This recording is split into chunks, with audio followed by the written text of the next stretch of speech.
Recovered pick captures from the final phase of several Tyranid invasions tend to show the same pattern.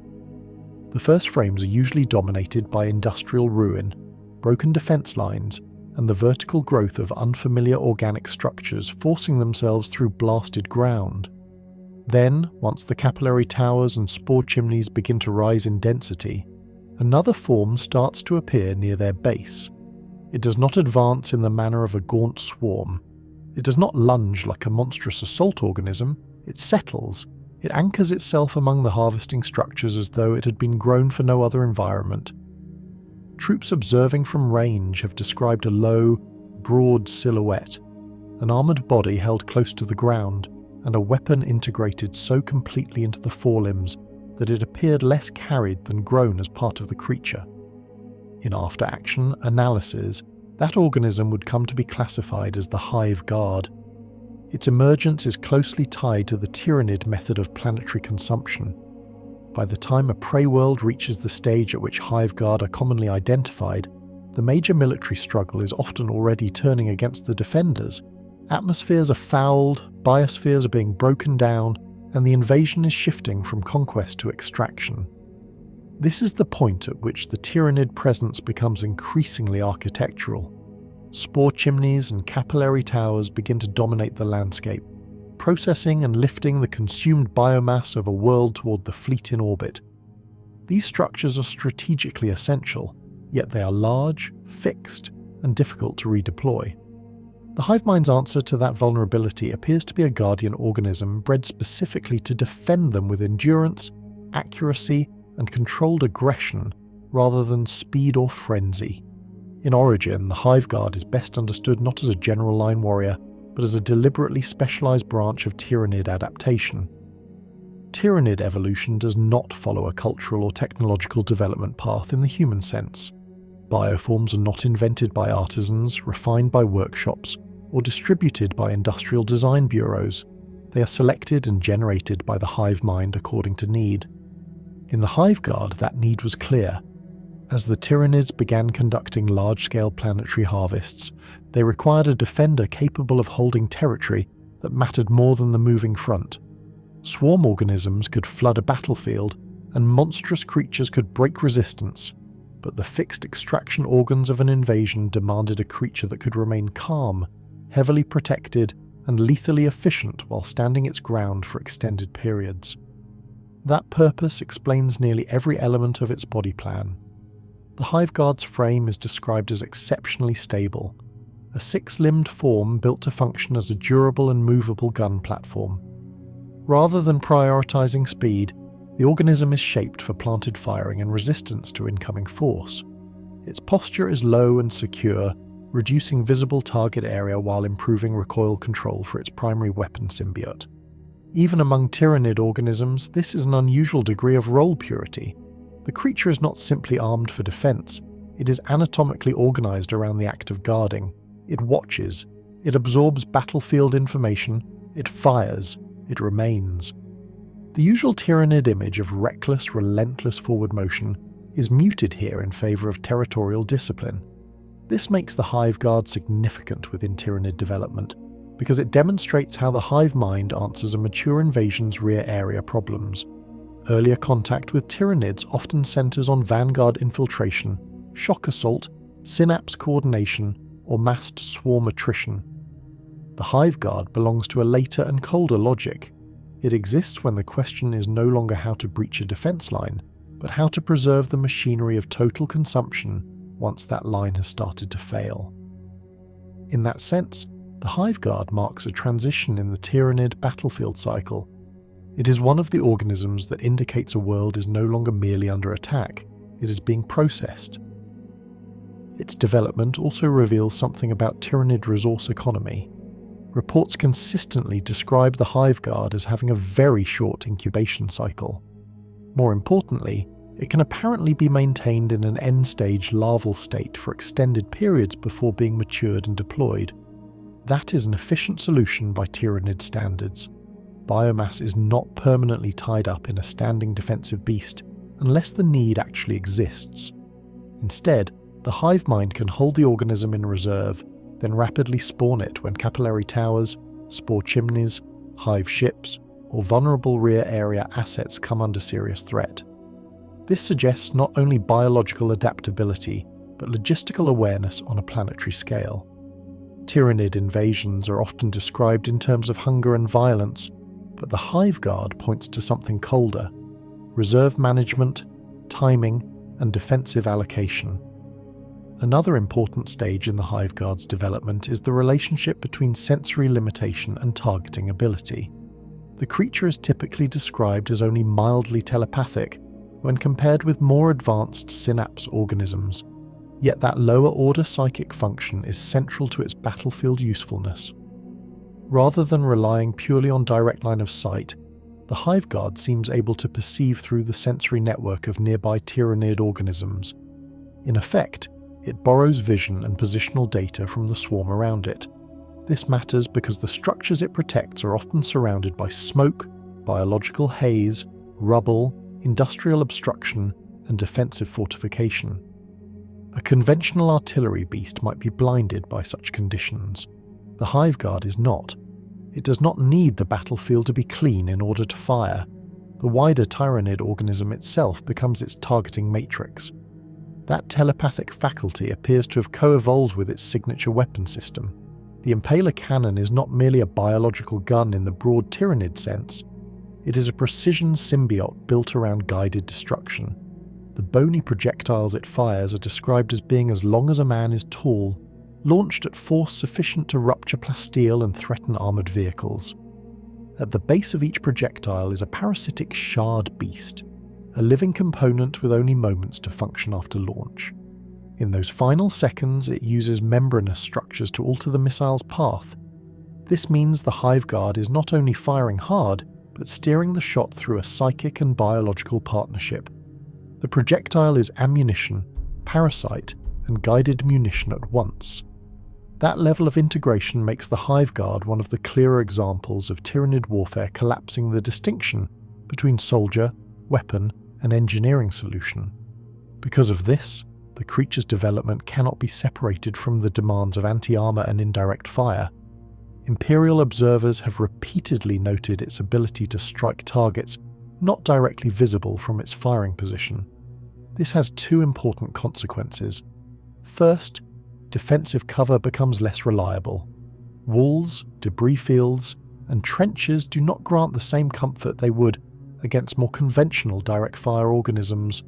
Second, command and transport elements positioned behind the line remain vulnerable once the Tyranid sensory web has marked them. The Hive Guard therefore occupies a tactical space somewhere between sentry artillery and ambush tank hunter. It was grown to protect static Tyranid assets, but the nature of its weapon allows it to shape nearby battlefields in a far wider radius than its stationary posture might suggest. At the same time, the Hive Guard remains limited in ways that reinforce its intended purpose. Available descriptions do not portray it as intellectually broad or behaviourally flexible by Tyranid standards. It is territorial. It is content to remain still. Its mental scope appears narrower than that of more complex command organisms. This is not a flaw in design. It is the design. The creature does not need ambition, curiosity, or tactical creativity in the human sense. The Hive Mind already supplies strategic direction. What the Hive Guard needs is obedience to role, resistance to distraction, and the ability to continue defending a high-value objective without being drawn off by temporary opportunities. When it does leave its charge, reports suggest it is usually because the Hive Mind has determined that a mechanized threat or critical battlefield condition requires that deviation. From a developmental standpoint, this makes the Hive Guard comparable to a biological answer to siege security. Many Tyranid organisms are optimized around momentum. The Hive Guard is optimized around denial. It prevents approach. It punishes flanking pressure. It secures the infrastructure that turns invasion into extraction. In a species ecology where nearly every organism is a tool shaped for a moment in the consumption cycle, the Hive Guard belongs to the phase in which the Tyranids are least interested in dramatic combat and most interested in making sure nothing interrupts the harvest. This is why its first confirmed impressions in battle often feel strangely quiet. It does not announce itself by charging. It is noticed when defenders trying to reach a tower or demolish a chimney begin dying behind cover from an enemy they never properly saw. There is also evidence of later battlefield variation within the same design lineage. Some Hive Guard have been identified with a shock cannon rather than the more familiar Impaler Cannon. This suggests that once the base Guardian organism had proven effective, the Hive Mind either diversified the weapon symbiote attached to it or maintained multiple strains for different opposition types. The shock cannon is associated with bioelectric discharge and disabling effects against machinery, which fits the same broad battlefield niche while shifting emphasis from penetrative harpoon-like impact to anti-machine disruption. Even so, the underlying developmental principle remains unchanged. The Hive Guard is a mature invasion defender, bred to preserve Tyranid control over critical biological assets through specialized range lethality. Seen from the long view of Tyranid contact history, the Hive Guard is one of the bioforms that most clearly proves the alien sophistication of the swarm. It is easy to reduce Tyranids to mass assault and consumption, because those are the most visible expressions of their threat. The Hive Guard complicates that picture. It shows planning for the vulnerable middle and late stages of conquest.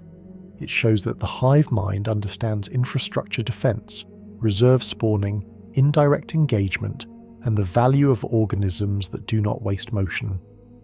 A world in which Hive Guard are appearing in meaningful numbers is a world that has moved beyond first impact and deep into the machinery of digestion. That alone gives the organism a grim diagnostic value within Tyranid warfare. By the close of its developmental profile, the Hive Guard can be defined with precision. It is not merely a Tyranid heavy weapon beast. It is a purpose-bred guardian organism, matured rapidly when the harvest enters its decisive stage, armoured for endurance, networked through the sensory field of the swarm, and armed with living ordnance designed to strike even those enemies who believe themselves screened from attack. Its origins lie in the Hive Mind's need to defend what it has already conquered. Its founding purpose is the security of consumption structures and related strategic assets. Its development reflects the Tyranid preference for total integration of body, weapon, instinct, and battlefield role. Once it appears in force, the prey world has usually entered the phase where resistance is no longer trying to stop an invasion. It is trying, often too late, to interrupt a feeding process already well underway. The Hive Guard is defined less by motion and more by permanence. Where many Tyranid organisms express their purpose through speed, aggression, or overwhelming numbers, this organism demonstrates a different form of efficiency. It occupies ground and turns that ground into a controlled zone of denial. Its body reflects this intention in nearly every visible trait. The overall frame is broad and compact, with a centre of mass kept low to the terrain. This posture reduces exposure and provides stability during sustained firing.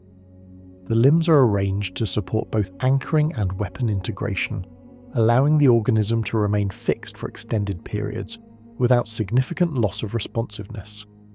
The external carapace is thick and layered, forming a hardened shell that can withstand repeated incoming fire.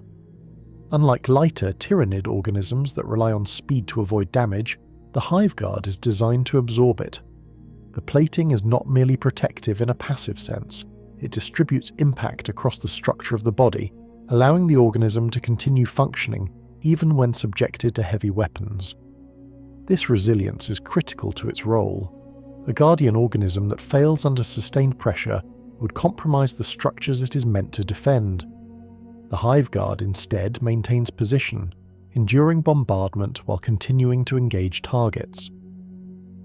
The head structure is recessed and partially shielded by the forward curvature of the carapace. This reduces the likelihood of direct hits to critical sensory regions. The creature's eyes are present but not emphasized in its design. This reflects a reliance on alternative perception methods rather than traditional line of sight. Its sensory profile is linked to the broader Tyranid network, allowing it to detect and track targets through shared biological data. This distributed awareness is one of its most defining traits. It allows the organism to function effectively in environments where visibility is compromised, including smoke-filled battlefields, dense urban ruins, and areas saturated with biological haze. The forelimbs are dominated by the integration of its primary weapon symbiote.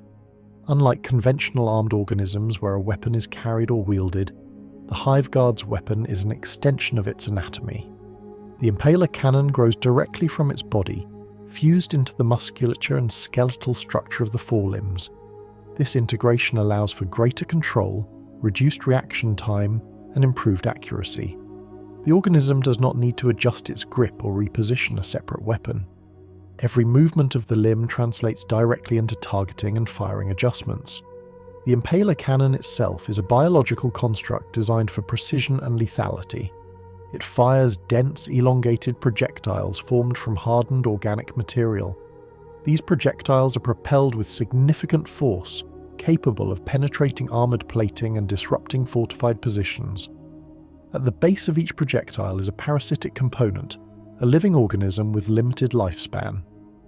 This component provides the projectile with a degree of in-flight control. It can adjust trajectory after launch, allowing the shot to correct its path or navigate around obstacles. This creates an effect similar to guided munitions, but achieved entirely through biological means. This capability is central to the Hive Guard's effectiveness. It allows the organism to engage targets that are not directly visible. Enemy units positioned behind cover, within structures, or beyond line of sight can still be targeted and struck. The Hive Guard does not require a clear firing lane in the conventional sense. Instead, it relies on the shared sensory input of nearby Tyranid organisms to identify targets. Once identified, the projectile is guided toward the target through a combination of initial trajectory and in-flight adjustment. This makes traditional defensive positioning less reliable against it. The shot cannon variant represents an alternative expression of the same underlying concept. While less commonly observed, this weapon symbiote replaces the penetrative focus of the Impaler Cannon with bioelectric discharge.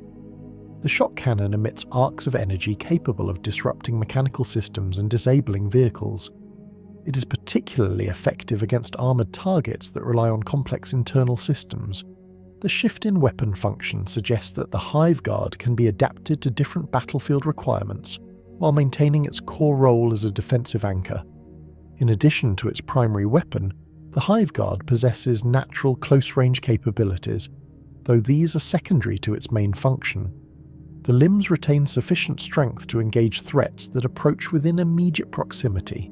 However, this is not where the organism is most effective. Its design discourages close combat engagement in favour of controlled ranged elimination. When forced into melee, it can defend itself, but its true strength lies in preventing enemies from ever reaching that distance. The creature's internal systems are optimised for endurance.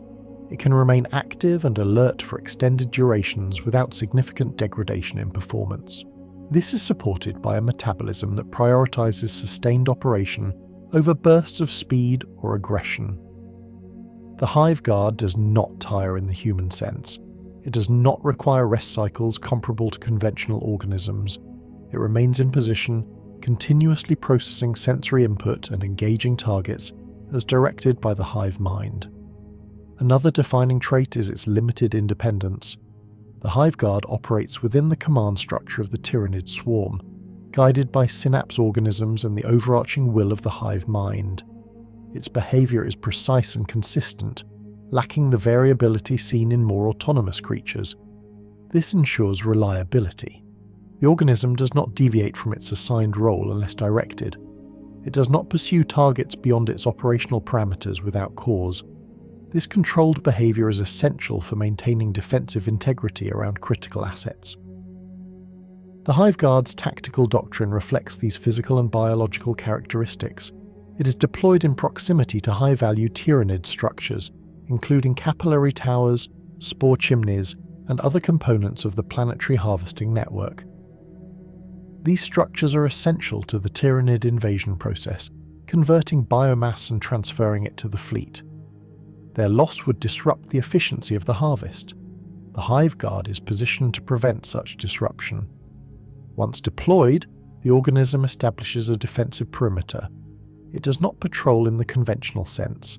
Instead, it maintains a fixed or semi-fixed position, from which it can monitor and engage threats. The range of its weapon allows it to influence a wide area without needing to reposition frequently. This reduces exposure and conserves energy. It also creates a persistent threat zone that enemy forces must account for when planning movements.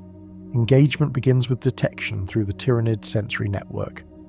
Nearby organisms, including smaller swarm creatures and synapse nodes, provide continuous data on enemy positions. The Hive Guard processes this information and selects targets based on threat priority. Vehicles, heavy weapons teams, and units attempting to approach critical structures are typical targets. Once a target is selected, the organism fires with calculated precision. The use of guided projectiles allows for indirect engagement. This is a key component of its doctrine. The Hive Guard can remain concealed or protected while still delivering effective fire. It does not need to expose itself to return fire in order to engage. This increases its survivability and extends its operational lifespan within the battle. Enemy forces attempting to locate and eliminate it must contend with the fact that it may be firing from positions not directly visible or easily accessible. Coordination with other Tyranid organisms enhances its effectiveness. While the Hive Guard itself is not highly mobile, it benefits from the movement of the swarm around it. Gaunts, warriors, and other creatures create a dynamic battlefield environment, drawing attention and engaging enemy forces. Within this chaos, the Hive Guard operates with relative calm, selecting and eliminating targets that pose the greatest threat to the Tyranid infrastructure. The organism's restraint is also a tactical advantage. It does not waste ammunition or engage in unnecessary firing. Each shot is deliberate, guided by the Hive Mind's assessment of battlefield conditions. This contrasts with the overwhelming but less precise attacks of other Tyranid forms. The Hive Guard represents a shift toward controlled, efficient destruction. In situations where enemy forces attempt to breach the defensive perimeter, the Hive Guard adjusts its targeting priorities. Close-range threats are engaged more aggressively, with increased firing frequency to prevent encroachment. If necessary, it can reposition slightly to maintain optimal firing angles, though it avoids abandoning its assigned area unless directed. This reinforces its role as a guardian rather than a hunter. The psychological impact of the Hive Guard on opposing forces should not be underestimated. Units that come under its fire often report difficulty identifying the source of the attack. Projectiles arrive from unexpected angles, bypassing cover and striking with high precision. This creates uncertainty and disrupts coordination. Defensive strategies that rely on cover and concealment become less effective, forcing enemy forces to adapt under pressure. Over time, the presence of Hive Guard within a Tyranid-controlled zone contributes to the stabilization of that zone. Enemy incursions are reduced, and attempts to disrupt the harvesting process become increasingly costly. The organism does not need to dominate the battlefield in a visible sense. Its effectiveness lies in making certain actions too dangerous for the enemy to attempt.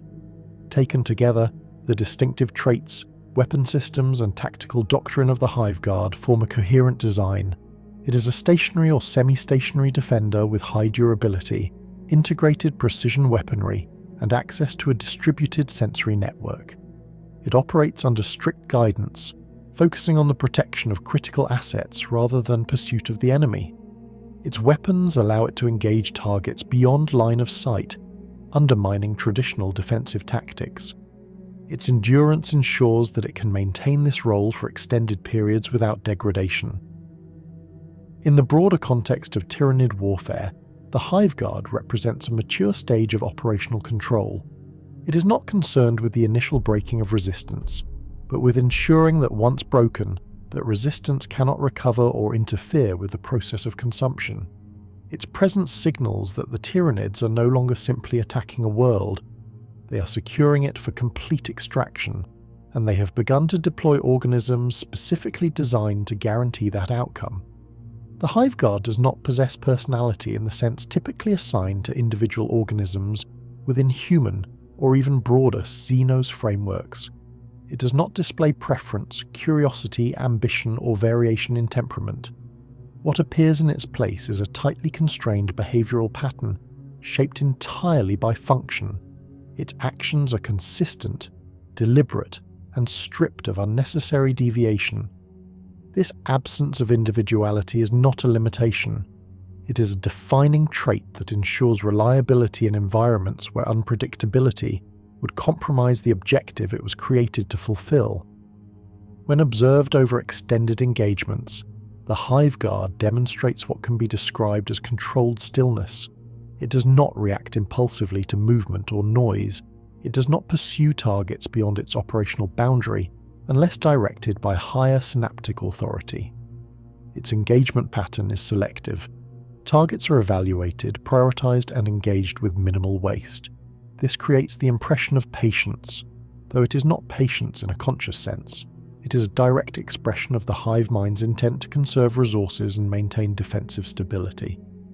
This controlled behavior contrasts sharply with the more aggressive and reactive organisms within the Tyranid ecosystem. Creatures such as gaunts, or even larger assault forms, often exhibit rapid, continuous motion and direct engagement. The Hive Guard remains detached from that pattern. It does not contribute to the forward momentum of the swarm. Instead, it anchors the space already claimed. Its behavioral structure is therefore not defined by attack, but by preservation. The absence of independent motivation also means that the Hive Guard does not experience fear or hesitation. Incoming fire, environmental hazards, and the loss of nearby organisms do not alter its function unless those factors directly impact its ability to continue defending its assigned objective. This creates a form of operational consistency that is difficult for opposing forces to disrupt.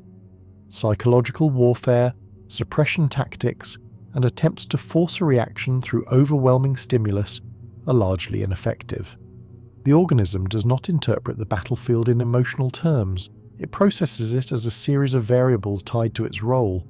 At the same time, the Hive Guard is not entirely isolated in its perception. Its connection to the Tyranid synaptic network provides a continuous stream of information. This network functions as both a command structure and a sensory extension. Through it, the Hive Guard receives directives, target data, and environmental context. This allows it to operate with a level of awareness that exceeds what its individual sensory organs could provide. It does not need to interpret the battlefield independently. The Hive Mind performs that function at a higher level, distributing actionable data to the organism. This relationship defines its organizational alignment. The Hive Guard exists within the broader Tyranid hierarchy, which is structured around synapse control.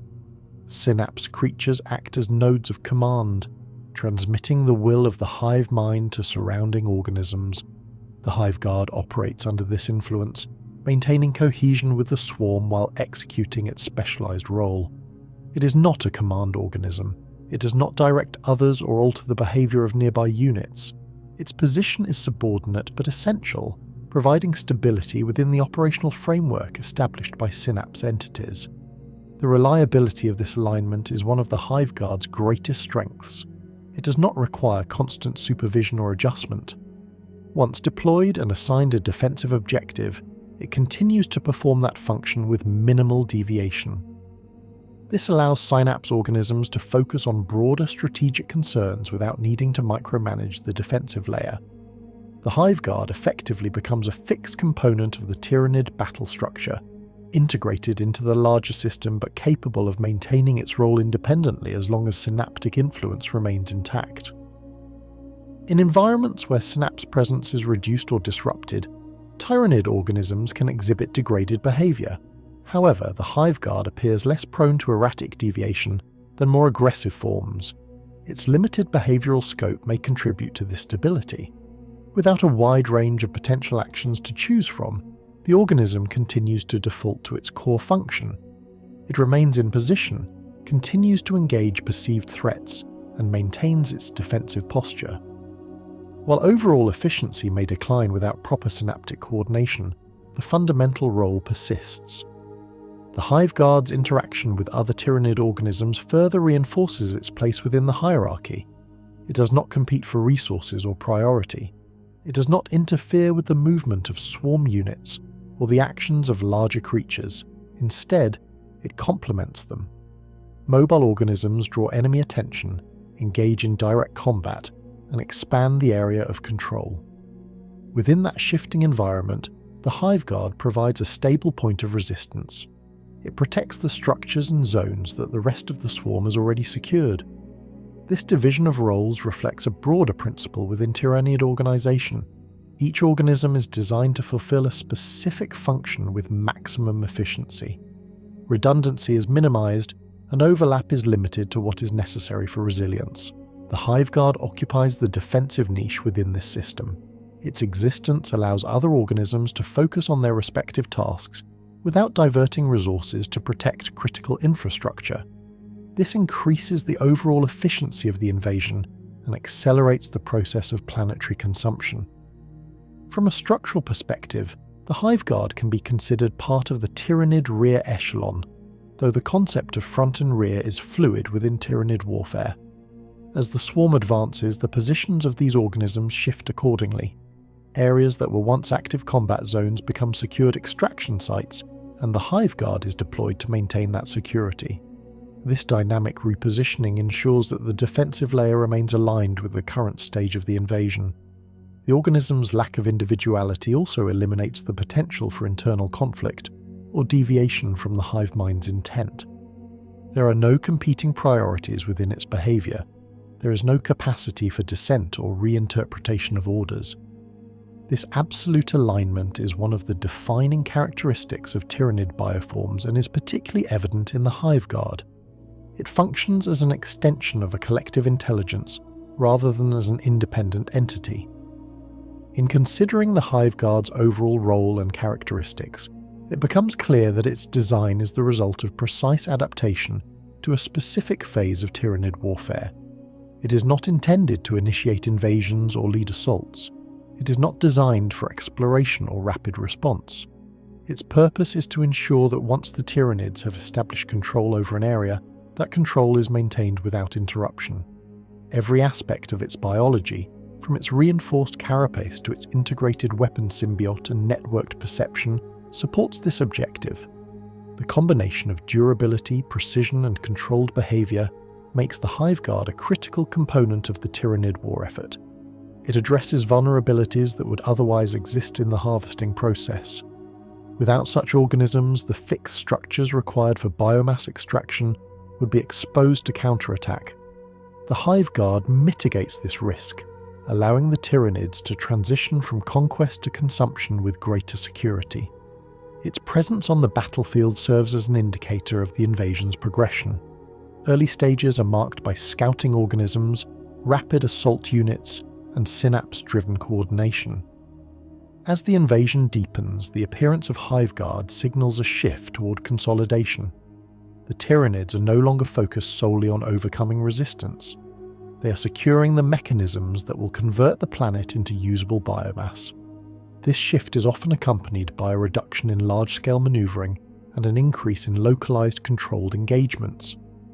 From the perspective of opposing forces, the Hive Guard represents a persistent and difficult-to-counter threat.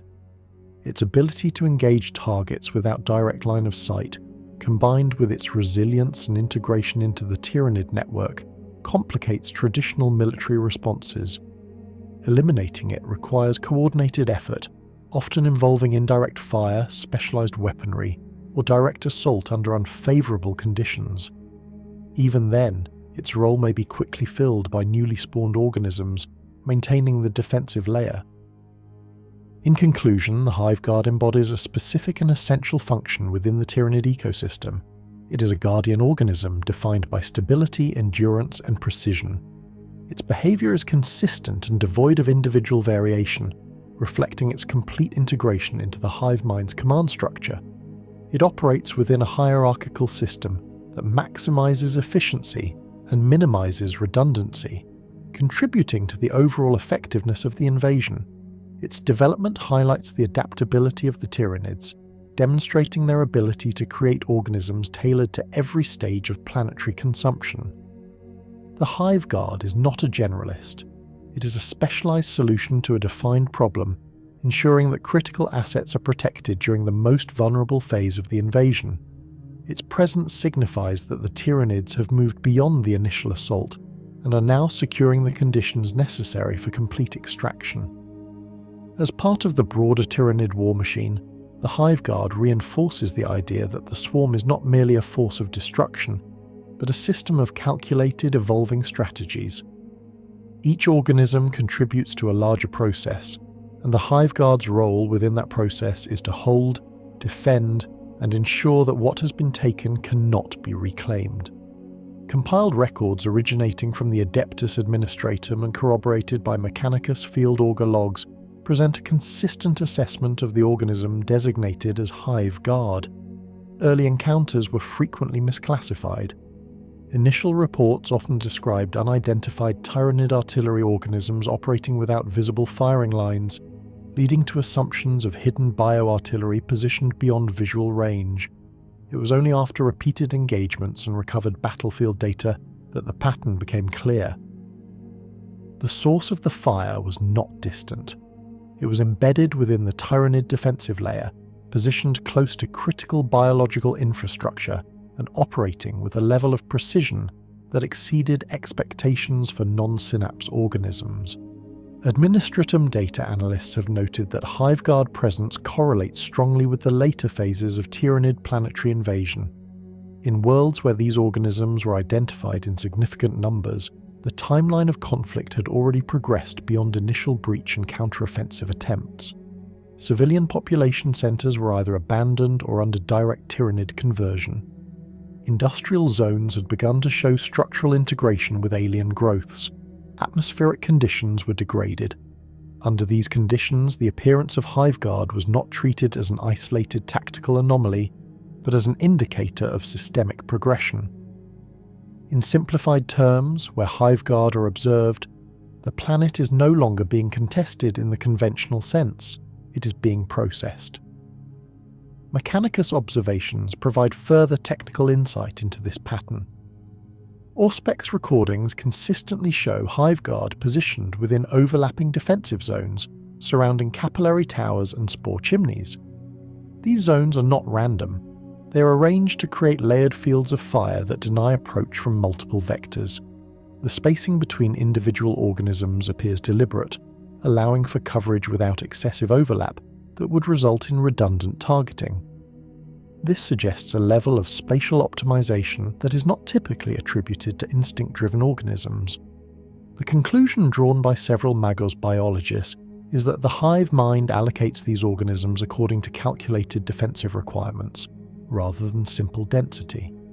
The nature of their firing pattern has also been extensively documented. Administratum battlefield logs describe incoming projectiles striking from angles inconsistent with known Tyranid attack vectors. Units positioned behind reinforced cover, within trench networks, or inside partially intact structures were still being engaged with high accuracy. In several cases, armoured vehicles operating behind defensive lines reported impacts from projectiles that appeared to have altered trajectory mid-flight. Initial interpretations included ricochet anomalies or unseen elevated firing positions. Mechanicus analysis later confirmed that the projectiles themselves possessed limited guidance capability, achieved through biological mechanisms rather than mechanical systems. This capability has significant strategic implications. Traditional defensive doctrine within the Imperium relies heavily on the use of terrain, fortification, and line-of-sight denial to mitigate incoming fire. The Hive Guard reduces the effectiveness of these measures. Cover that would normally provide protection against direct fire becomes less reliable when facing guided biological projectiles. As a result, defensive formations must account for a threat that can bypass conventional barriers without requiring direct exposure. Further observations indicate that the Hive Guard does not engage in continuous fire. Administratum engagement reports frequently describe intervals of silence, followed by precise, high-impact strikes. This pattern suggests controlled ammunition expenditure rather than indiscriminate firing. Each shot is likely evaluated against target priority, with preference given to assets that pose the greatest threat to Tyranid infrastructure. Vehicles, heavy weapons teams, and units attempting to approach or sabotage capillary towers are consistently identified as primary targets. From a resource perspective, this controlled firing pattern is notable. Tyranid organisms are often perceived as operating on overwhelming quantity rather than efficiency. The Hive Guard contradicts this assumption. Its behavior reflects conservation and precision. Mechanicus theorists have proposed that the biological cost of producing its ammunition, particularly the parasitic guidance component, necessitates a more measured rate of fire. Whether this is the primary factor or simply a reflection of the Hive Mind's broader efficiency remains under discussion. The durability of the Hive Guard has also been a focus of both Administratum and Mechanicus reports. Field data indicates that the organism can withstand sustained incoming fire that would neutralize less specialized Tyranid forms. Infantry-level weaponry is generally insufficient to eliminate it in a timely manner. Even heavier weapons require concentrated effort. This resilience allows the organism to maintain its defensive role under conditions that would force other units to withdraw or reposition. Mechanicus autopsy records, though limited due to the rapid reclamation of biomass by Tyranid forces, suggest that the Hive Guard's internal structure is optimized for damage distribution. The layering of its carapace and underlying tissue appears designed to absorb and disperse kinetic and thermal energy. This reduces the likelihood of catastrophic failure from single impacts.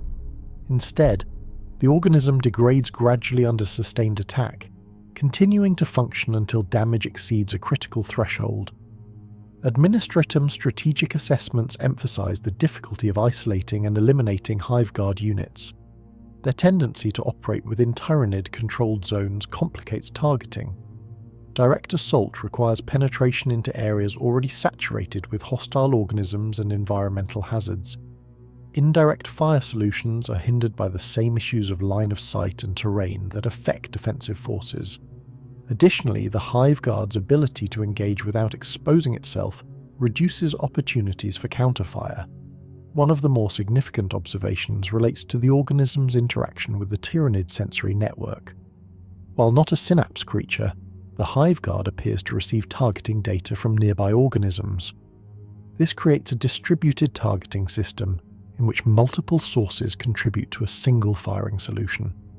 From a Mechanicus perspective, this represents a form of decentralized sensor fusion achieved through biological means. The implications are considerable. Disrupting a single sensory node does not significantly degrade the Hive Guard's effectiveness, as long as other nodes remain active. This distributed perception also contributes to the organism's resistance to deception. Traditional tactics such as smoke screens, visual obfuscation, and decoy deployment are less effective when the enemy's targeting system is not reliant on a single sensory modality. Administratum reports indicate that units attempting to use concealment to reposition or approach objectives often find themselves engaged regardless of visual cover. This suggests that the Hive Guard is capable of integrating multiple data sources, including movement patterns and possibly bioelectric signatures, to maintain target tracking. Strategically, the presence of Hive Guard alters the approach required for counteroffensive operations. Administratum planners have noted that attempts to disrupt Tyranid harvesting operations must account for a defensive layer that is both resilient and capable of indirect engagement. Standard infantry advances become significantly more hazardous. Armoured units, while more resistant, are prioritised targets and therefore attract concentrated fire. This forces a shift toward combined arms tactics, with increased reliance on artillery, air support, and specialized units capable of rapid insertion and extraction. Mechanicus contributions to these strategies often focus on the identification and targeting of the Tyranid sensory network. By disrupting the flow of information to the Hive Guard, it may be possible to reduce its accuracy or delay its response time. However, this approach is complicated by the redundancy inherent in the Tyranid system. Multiple organisms can provide overlapping data, making complete disruption difficult to achieve. Another strategic finding relates to the timing of Hive Guard deployment. Administratum records indicate that these organisms are not typically present during the earlier stages of invasion. Their appearance coincides with the establishment of key Tyranid structures and the stabilization of controlled zones. This timing suggests that the Hive Mind deploys them in response to specific operational needs, rather than as a default component of the invasion force. As a result, their presence can be used as a diagnostic tool for assessing the stage of the invasion. In practical terms, this means that reconnaissance reports identifying Hive Guard activity should trigger a reassessment of strategic priorities. Efforts to reclaim territory may no longer be viable. Resources may need to be redirected toward evacuation, containment, or targeted disruption of Tyranid infrastructure. Ignoring this indicator can result in misallocation of forces and increased casualties. Across multiple campaigns, a consistent conclusion has emerged from both Administratum and Mechanicus perspectives. The Hive Guard is not an isolated threat, but part of a larger system designed to secure and maintain Tyranid control over a planet. Its effectiveness is amplified by its integration into that system. Attempts to neutralize it in isolation are often less successful than operations that address the broader network in which it operates. In summary, the combined observations of the Adeptus Administratum and the Adeptus Mechanicus present the Hive Guard as a highly specialized defensive organism with significant strategic impact. Its ability to engage targets without direct line of sight, its resilience under sustained fire, and its integration into a distributed sensory network make it a challenging adversary. Its deployment signals a shift in the Tyranid invasion from active conquest to secured consumption. Understanding its role and behavior is essential for developing effective countermeasures, though such measures remain complex and resource-intensive to implement. Administratum resource assessments categorize the Hive Guard not as an isolated organism, but as a component of a wider Tyranid allocation model tied directly to the efficiency of planetary harvesting. Unlike Imperial forces, which must balance supply chains, manufacturing, transportation, and personnel logistics, the Tyranid swarm operates through continuous biological conversion. Every organism, including the Hive Guard, is derived from previously consumed biomass and reabsorbed when no longer required. This closed-loop system allows the Hive Mind to deploy defensive organisms without the long-term logistical burden associated with maintaining standing armies. From an administratum perspective, this creates a resource profile that is difficult to counter through conventional attrition. Eliminating individual Hive Guard units does not permanently reduce Tyranid defensive capacity. If sufficient biomass remains available, replacements can be generated within a relatively short time frame. Reports indicate that the Hive Guard's incubation cycle is efficient, and its ability to be held in a semi-developed state allows for rapid activation when required. This suggests that the Tyranids maintain a form of biological reserve, allocating resources dynamically based on battlefield conditions. Mechanicus analysis expands on this observation by examining the internal composition and energy demands of the organism. The Hive Guard structure is optimized for durability and sustained operation rather than rapid growth or mobility. This implies a higher initial biomass investment compared to lighter Tyranid forms, but with a correspondingly longer operational lifespan. From a resource efficiency standpoint, this trade-off is logical.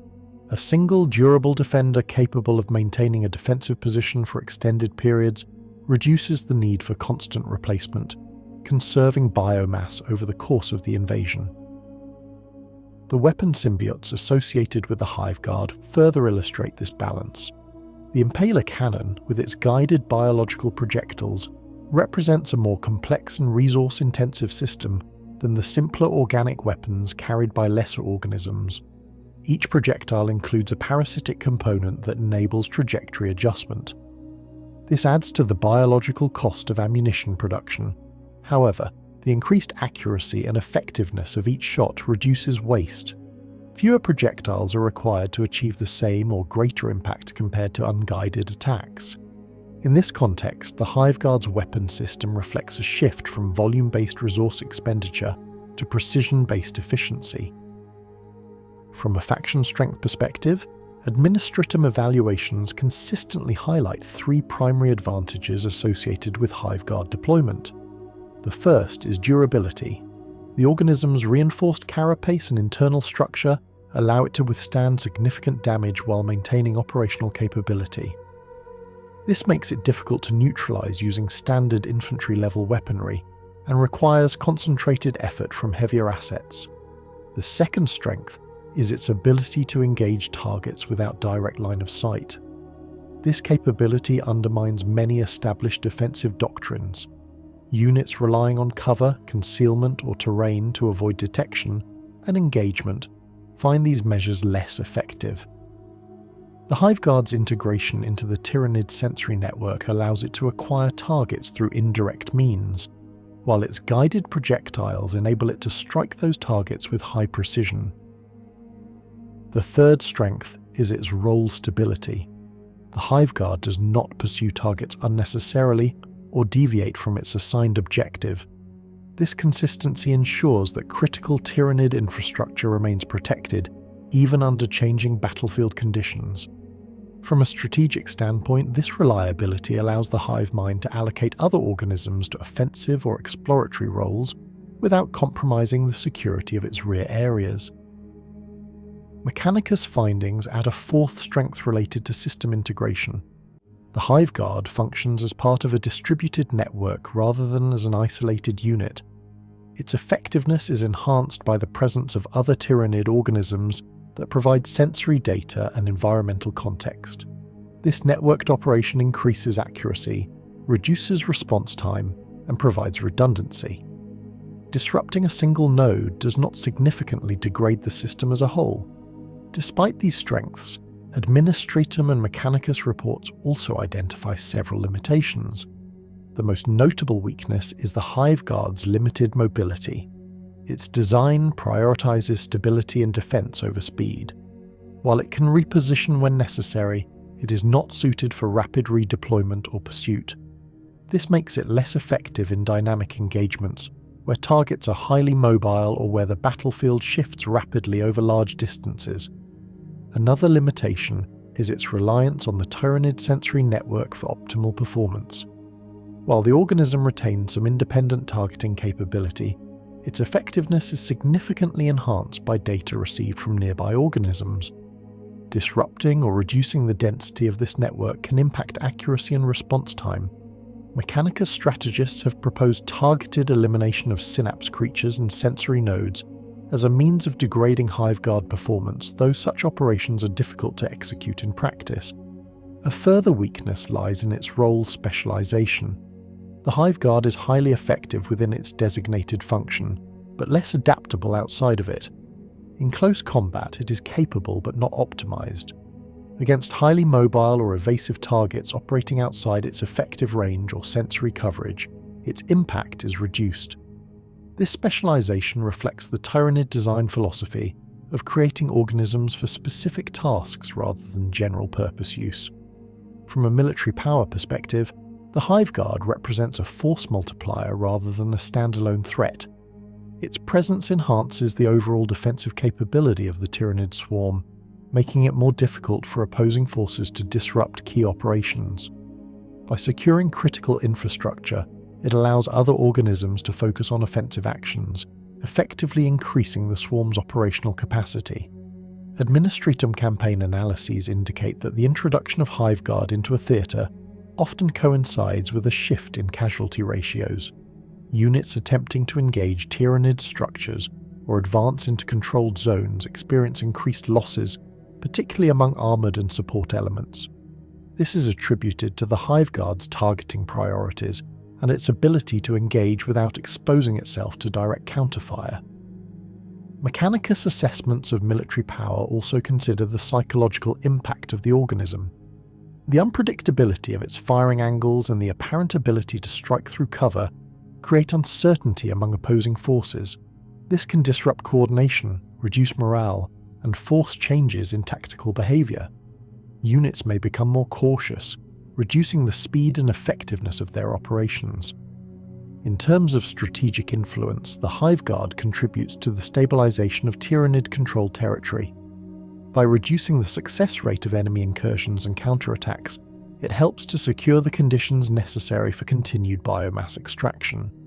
This stabilization is critical for the Tyranid objective of complete planetary consumption. Without effective defense, the harvesting process could be disrupted, reducing overall efficiency. Administrator planners have noted that the presence of Hive Guard complicates efforts to reclaim territory even after initial Tyranid advances have been slowed. The defensive layer they provide makes it difficult to exploit temporary weaknesses or gaps in the swarm.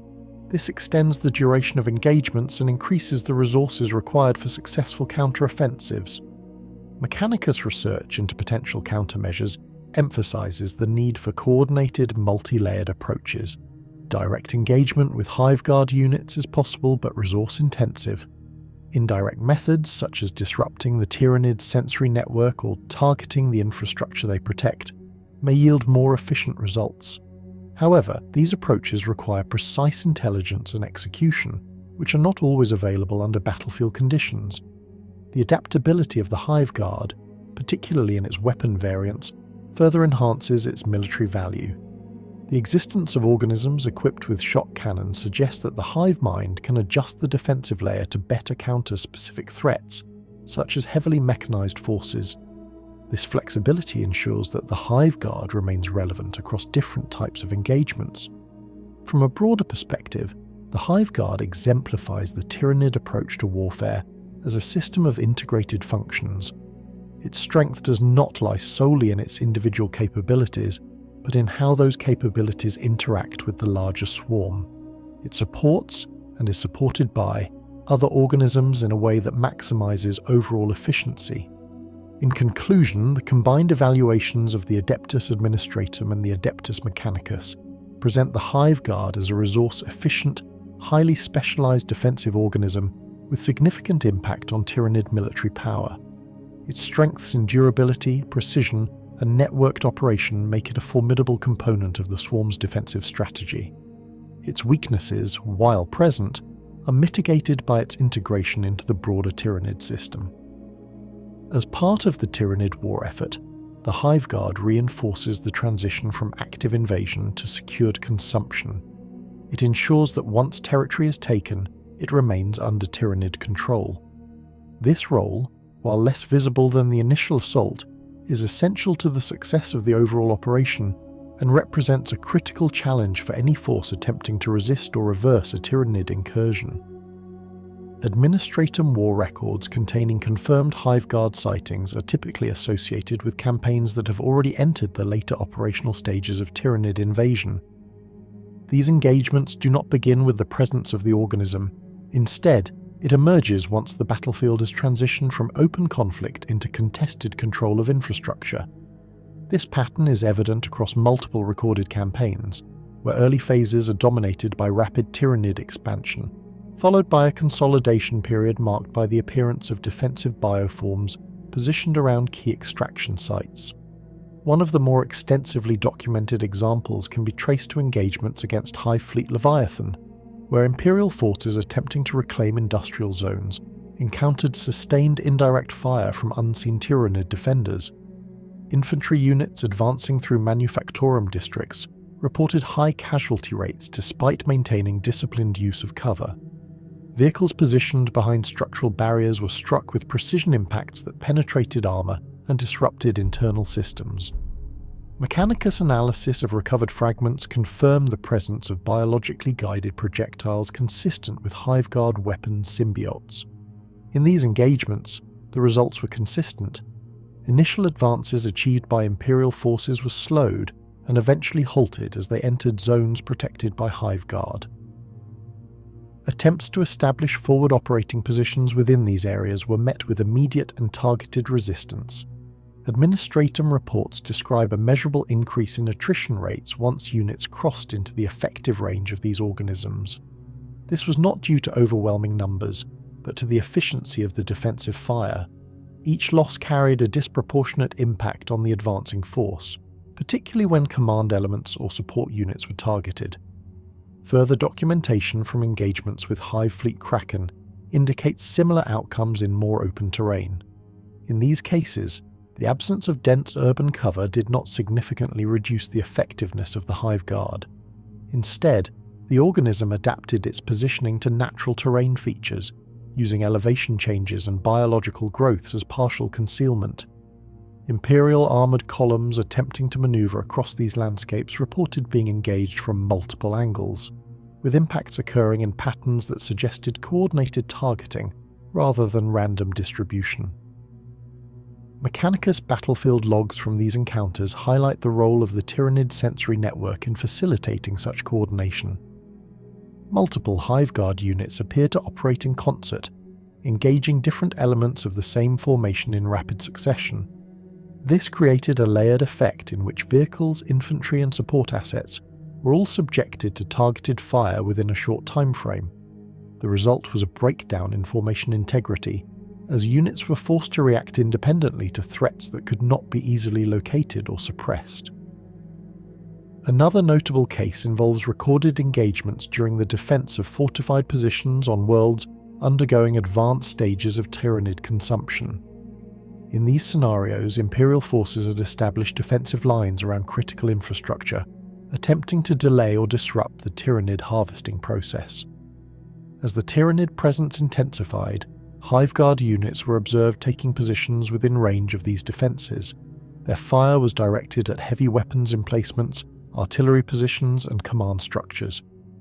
Administratum reports from these engagements emphasise the effectiveness of the Hive Guard in neutralising key defensive assets. Artillery units, which would normally provide long-range support against advancing Tyranid forces, were systematically targeted and destroyed. Command centres experienced repeated strikes, disrupting communication and coordination. Heavy weapons teams positioned to counter large Tyranid organisms were eliminated before they could effectively engage. The cumulative effect was a gradual degradation of the defensive capability, even in positions that were otherwise well prepared. In several instances, Imperial forces attempted to counter this threat through indirect fire and aerial support. Mechanicus evaluations of these efforts indicate mixed results. While artillery and airstrikes were capable of inflicting damage on Hive Guard positions, the organism's integration into Tyranid-controlled zones limited the effectiveness of such measures. Biological structures, environmental obstructions, and the presence of other Tyranid organisms complicated targeting. Additionally, the Hive Guard's ability to operate without direct exposure reduced the opportunities for effective counterfire. Records also indicate that the elimination of individual Hive Guard units did not produce lasting changes in battlefield conditions. In multiple campaigns, newly spawned organisms were observed taking up similar positions within a short period.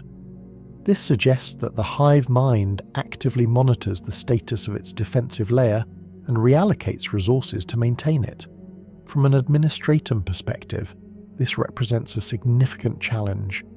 Tactical victories achieved through the destruction of specific units do not necessarily translate into strategic advantage if those units can be rapidly replaced. Engagements involving mechanized Imperial forces provide further insight into the Hive Guard's impact. In several recorded battles, armoured formations attempting to penetrate Tyranid-controlled zones were subjected to concentrated fire from these organisms. The guided nature of the projectiles allowed for repeated impacts on vulnerable points, including tracks, weapon systems, and engine compartments. Over time, this resulted in immobilization and subsequent destruction of vehicles that would otherwise have been capable of withstanding direct assault. Mechanicus analysis of these encounters highlights the efficiency of the Hive Guard in anti-armor roles. Rather than relying on sheer destructive force, the organism targets critical components, disabling vehicles and rendering them ineffective. This approach aligns with the broader Tyranid emphasis on efficiency and resource optimization. Disabled vehicles become obstacles on the battlefield, further complicating movement and providing additional material for eventual consumption. Despite these advantages, there are recorded instances where Imperial forces achieved limited success against Hive Guard deployments. In operations where reconnaissance identified the approximate locations of these organisms, concentrated artillery barrages and coordinated assaults were able to neutralize them. However, such successes required precise intelligence, effective communication, and significant resource allocation. Even then, the window of opportunity created by their elimination was often brief. Mechanicus research into these successful engagements suggests that disrupting the Tyranid sensory network can reduce the effectiveness of Hive Guard fire. In cases where synapse creatures or key sensory organisms were eliminated, the accuracy and coordination of Hive Guard units appeared to decline. This supports the theory that their targeting capability is heavily dependent on external data inputs. However, achieving such disruption in a controlled and sustained manner remains a complex challenge. Across all documented wars involving Hive Guard, a consistent pattern emerges. The organism does not determine the outcome of a campaign on its own. Instead, it reinforces the Tyranid advantage once that advantage has been established. It prevents recovery, disrupts counteroffensives, and secures the infrastructure necessary for continued biomass extraction. In this sense, its role is both defensive and strategic, ensuring that the gains achieved by the swarm are not reversed. Administratum conclusions derived from these records emphasize the importance of early intervention. Once Hive Guard units are deployed in significant numbers, the likelihood of successfully reclaiming territory decreases substantially. The defensive layer they provide makes it difficult to apply pressure to critical Tyranid structures, allowing the harvesting process to continue with minimal interference. Delayed response increases the cost of engagement and reduces the probability of favourable outcomes. Mechanicus conclusions align with this assessment, highlighting the need for targeted, system-wide approaches rather than isolated engagements. Addressing the Hive Guard threat requires consideration of the entire Tyranid network, including sensory nodes, synapse creatures, and the structures they defend. Focusing solely on the organism itself is insufficient to achieve lasting results. In conclusion, documented wars involving Hive Guard demonstrate its effectiveness as a stabilizing force within Tyranid operations. Its presence correlates with increased attrition among opposing forces, reduced effectiveness of conventional defensive measures, and the successful protection of Tyranid infrastructure. While it is not the primary agent of conquest, it plays a critical role in ensuring that conquest is maintained and converted into complete planetary consumption. From the perspective of the Adeptus Administratum and the Adeptus Mechanicus, the Hive Guard represents a mature and efficient solution to the challenges of defending static assets in a dynamic battlefield environment.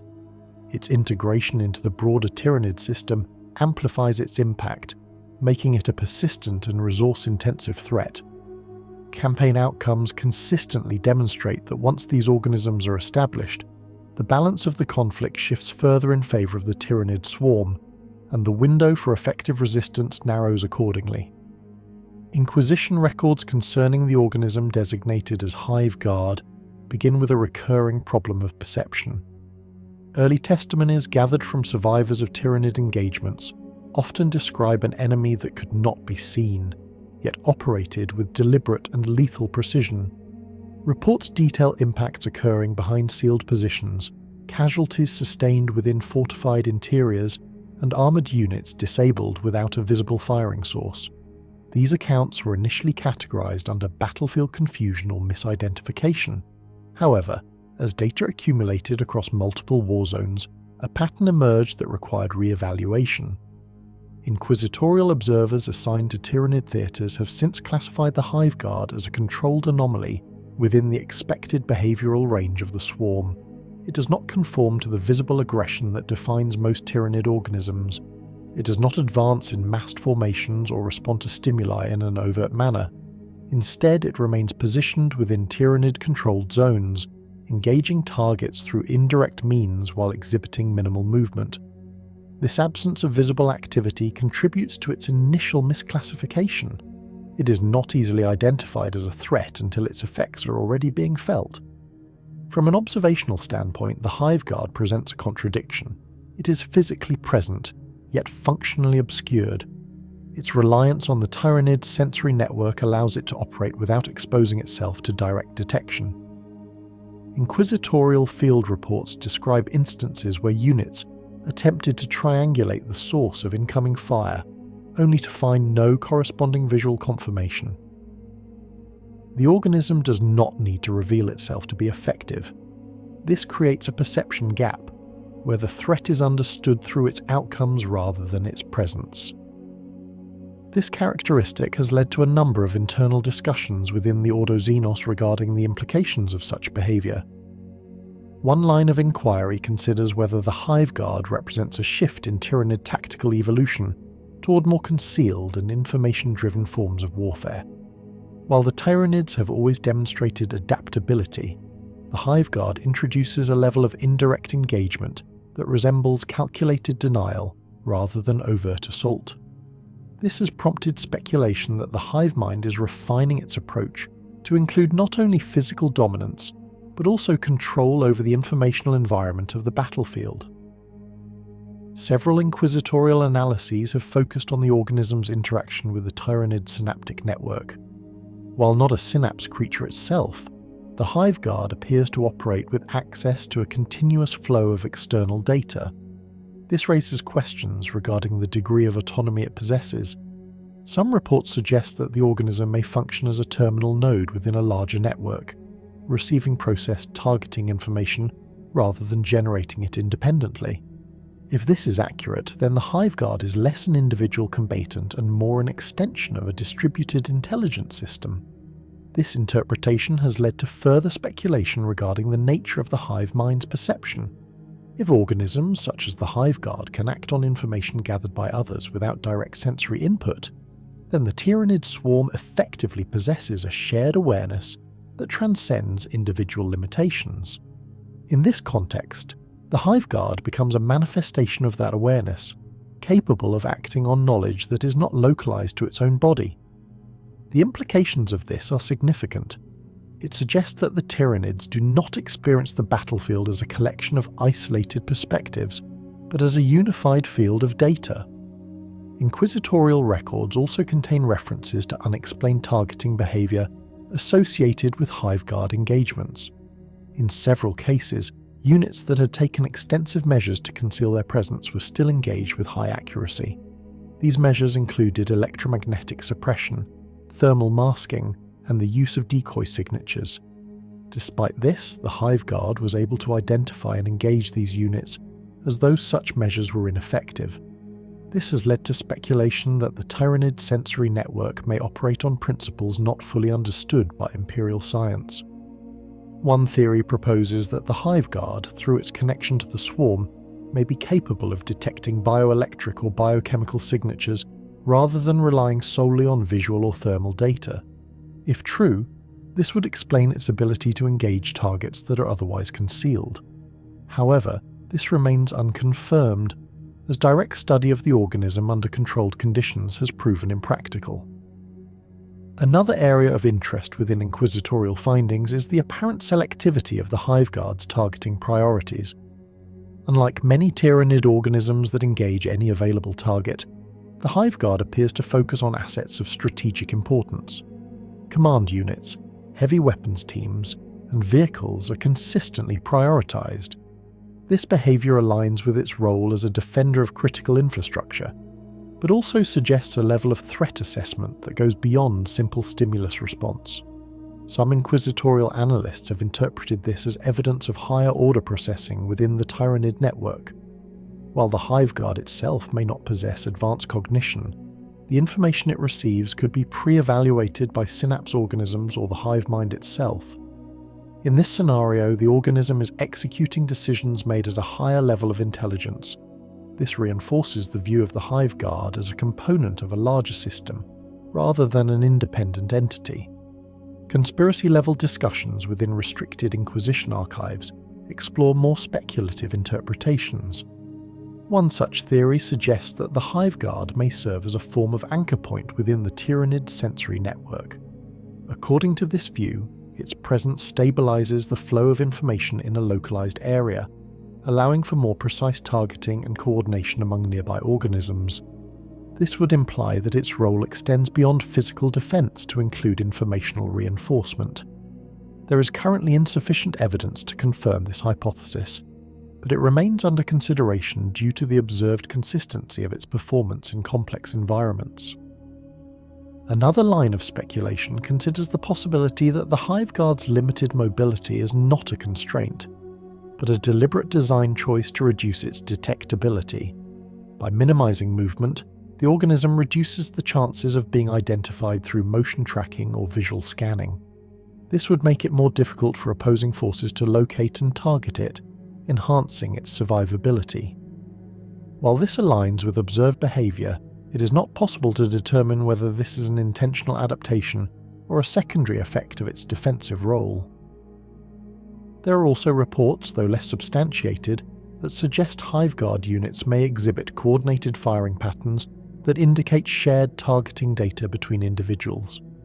In these cases, multiple organisms appear to engage different elements of the same target group in a rapid succession, creating a cascading effect of damage.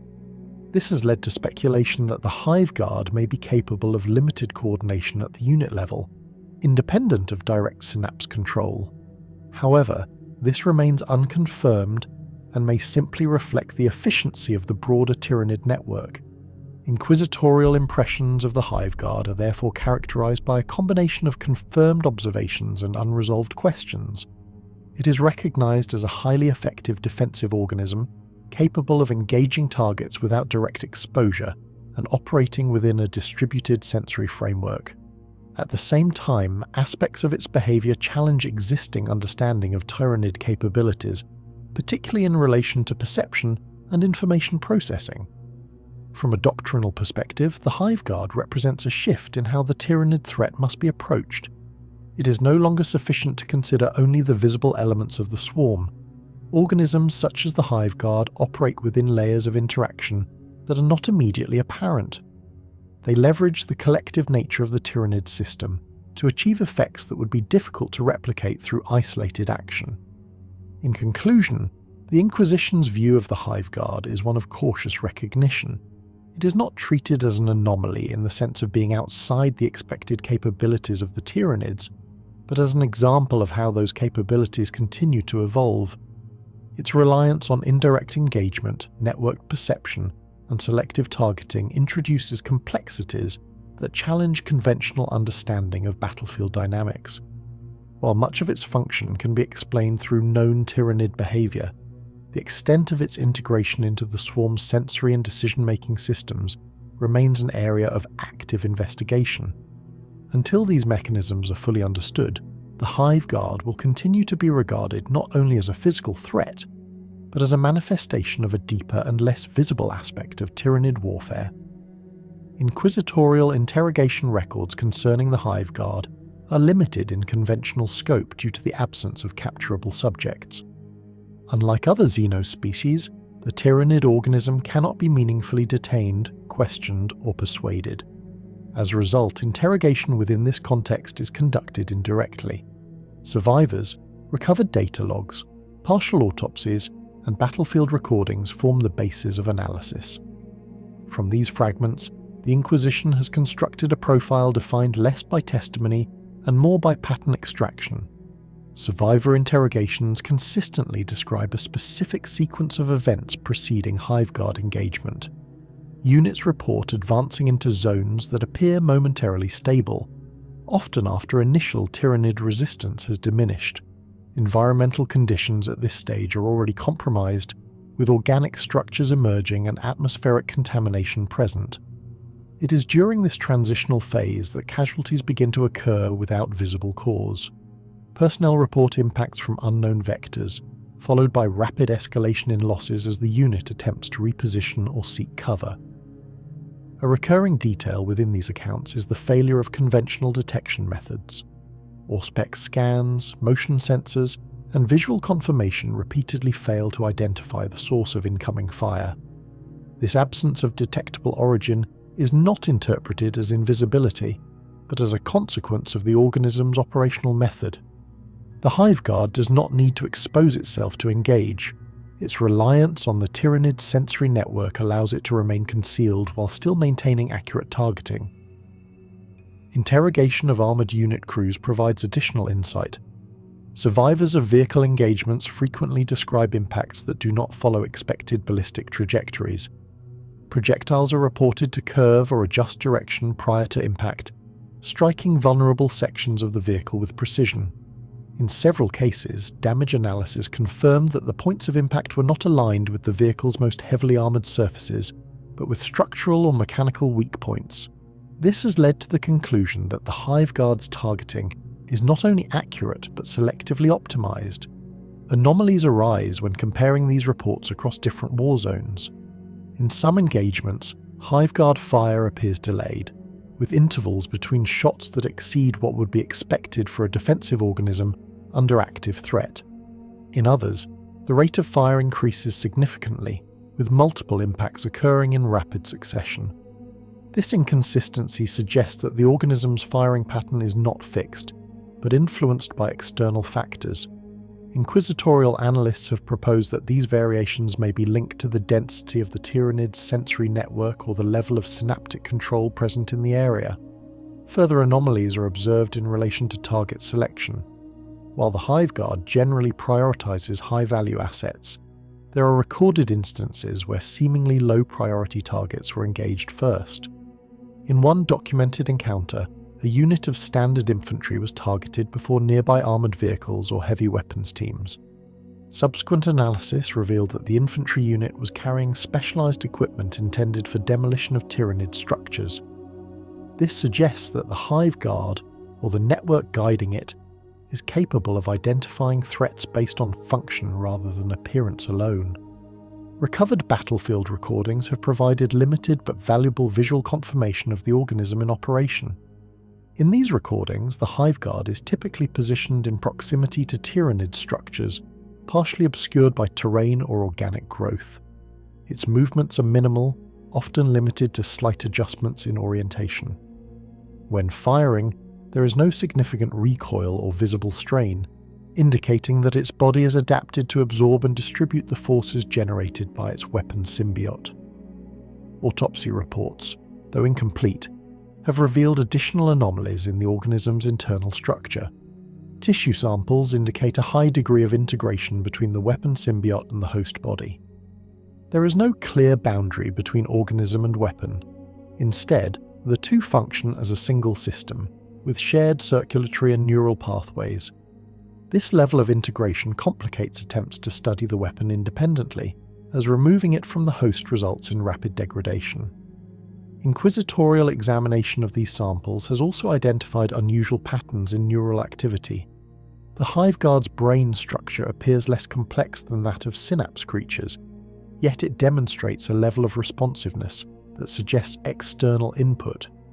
Neural pathways show signs of receiving and processing signals that do not originate within the organism itself. This supports the theory that the Hive Guard operates as a receiver and executor of commands generated elsewhere in the Tyranid network. Documented encounters involving direct engagement with Hive Guard units are relatively rare, due to the difficulty of locating and isolating them. However, in cases where such encounters have occurred, the organism has demonstrated a consistent response pattern. It does not attempt to flee or reposition unless its ability to fulfill its role is compromised. Instead, it continues to engage targets until it is destroyed or rendered incapable of further action. One notable encounter involved a coordinated strike by specialized Imperial units tasked with neutralizing Tyranid infrastructure. Through the use of reconnaissance and targeted insertion, the units were able to identify the approximate location of several Hive Guard organisms. The subsequent engagement resulted in the destruction of multiple targets, but at significant cost. Interrogation of surviving personnel revealed that even with prior knowledge of the enemy's position, the difficulty of maintaining cover and advancing under indirect fire remained substantial. Another documented case highlights the resilience of the Hive Guard under sustained assault. In this engagement, heavy weaponry was brought to bear on a confirmed Hive Guard position. Despite repeated strikes, the organism continued to function for an extended period before being neutralized. This endurance allowed it to inflict additional casualties during the engagement, reinforcing the assessment that durability is a key component of its design.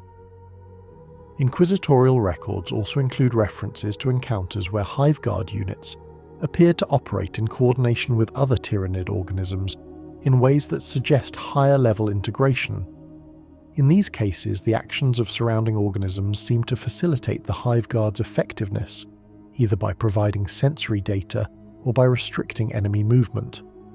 While such coordination is consistent with known Tyranid behaviour, the precision observed in these instances has led to speculation that the Hive Guard may play a more active role in localised coordination than previously assumed.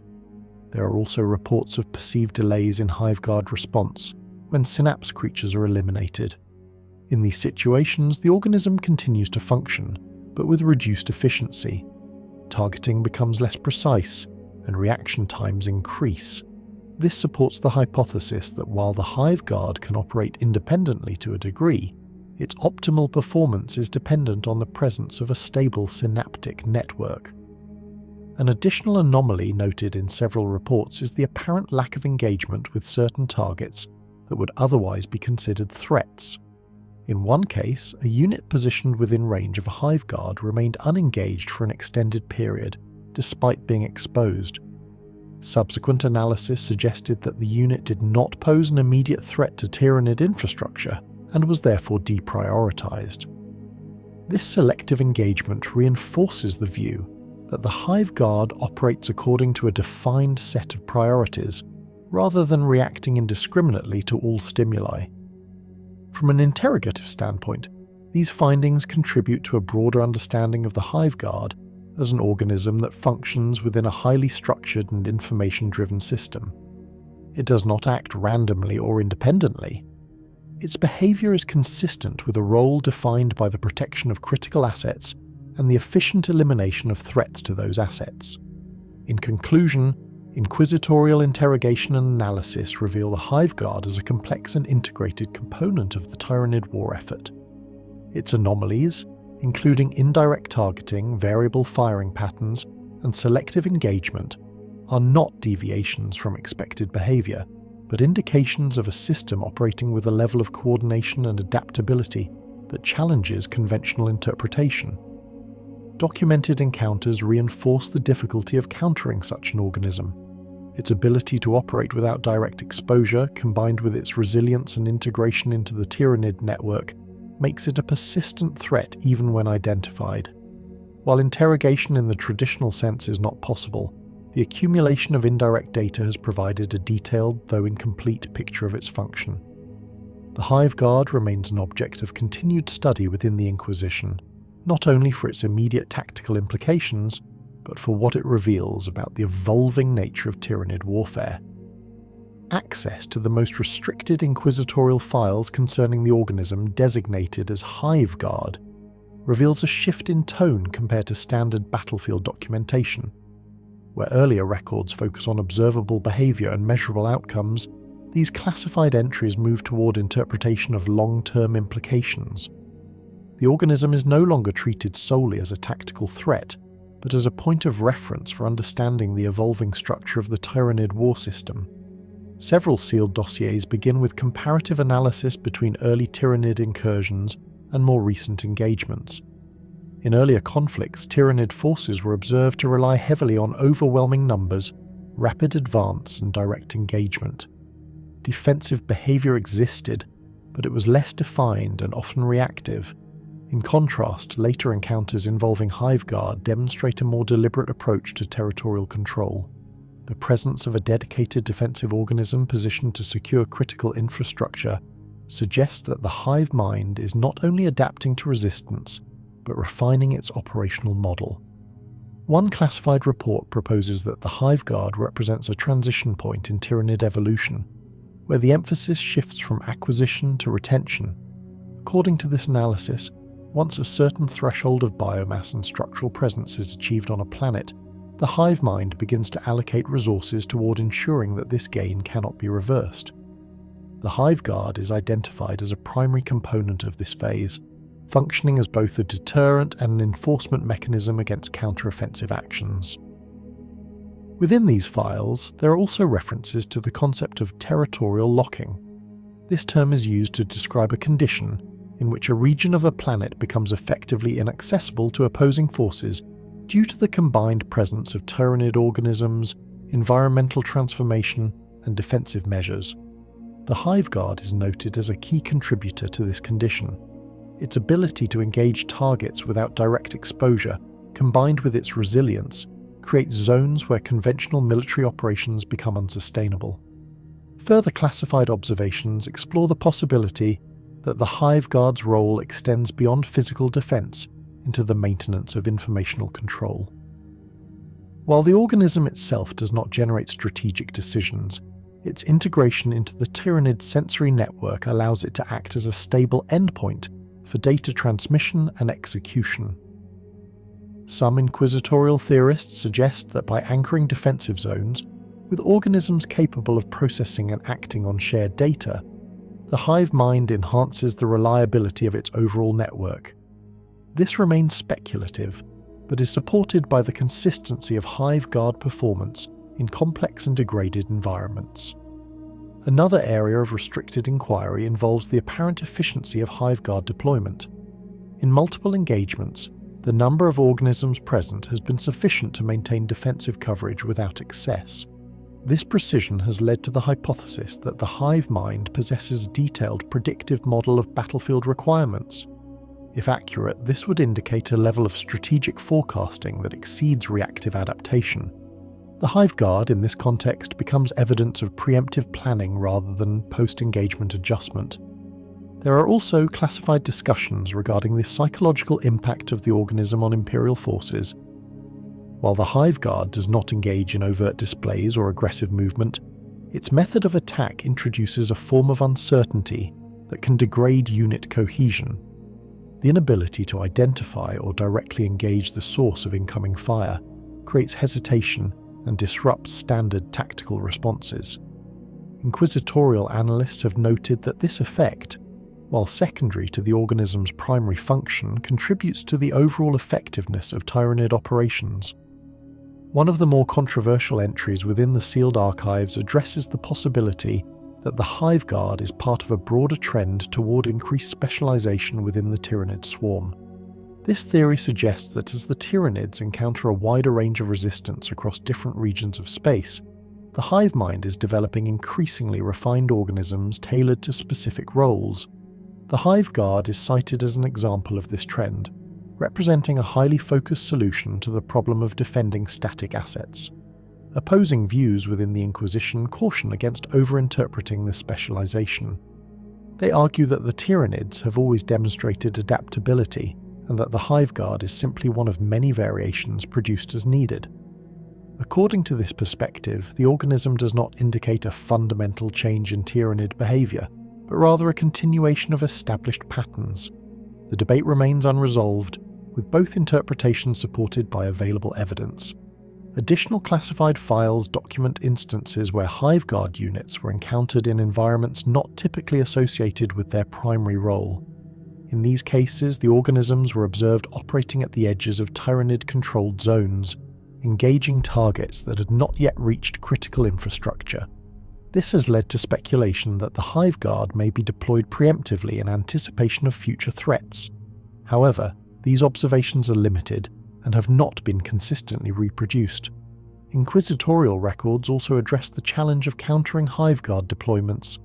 Standard recommendations emphasize the need for early detection and rapid response before the organism becomes fully integrated into the Tyranid defensive network. Once established, the difficulty of removal increases significantly. Classified strategies include coordinated strikes on sensory nodes, targeted elimination of synapse creatures, and the use of high-intensity bombardment to disrupt defensive zones. Each of these approaches carries significant risk and resource requirements. There are also references to experimental countermeasures, though details are heavily redacted. These entries suggest attempts to interfere with the Tyranid sensory network or to disrupt the guidance mechanisms of Hive Guard projectiles. The effectiveness of these measures is not clearly documented, and their operational viability remains uncertain. From a doctrinal standpoint, the Hive Guard has influenced inquisitorial approaches to Tyranid engagements. It has reinforced the need to consider the swarm as an integrated system rather than a collection of individual threats. Organisms that appear limited in isolation may have disproportionate impact when operating within the network. The Hive Guard exemplifies this principle, functioning as a relatively static unit that nonetheless exerts significant influence over the battlefield. In conclusion, the classified Inquisition files present the Hive Guard as more than a defensive organism. It is an indicator of the Tyranid's capacity for strategic refinement and system-level optimization. Its role in securing and maintaining control over captured territory highlights a phase of invasion that is often less visible, but equally critical. While many aspects of its behavior can be explained through known Tyranid mechanisms, the full extent of its integration into the swarm's sensory and decision-making processes remains uncertain. This uncertainty, combined with its demonstrated effectiveness, ensures that the Hive Guard continues to be a subject of close observation and analysis within the highest levels of the Inquisition. The final assessment across these records is consistent. The Hive Guard does not win wars through direct conquest. It ensures that once the Tyranids have gained ground, that ground is not lost. It transforms contested zones into secured regions of consumption, reinforcing the transition from invasion to extraction. In doing so, it plays a critical role in the broader Tyranid objective of total assimilation, marking a stage at which resistance becomes increasingly difficult to sustain and eventual planetary loss becomes highly probable.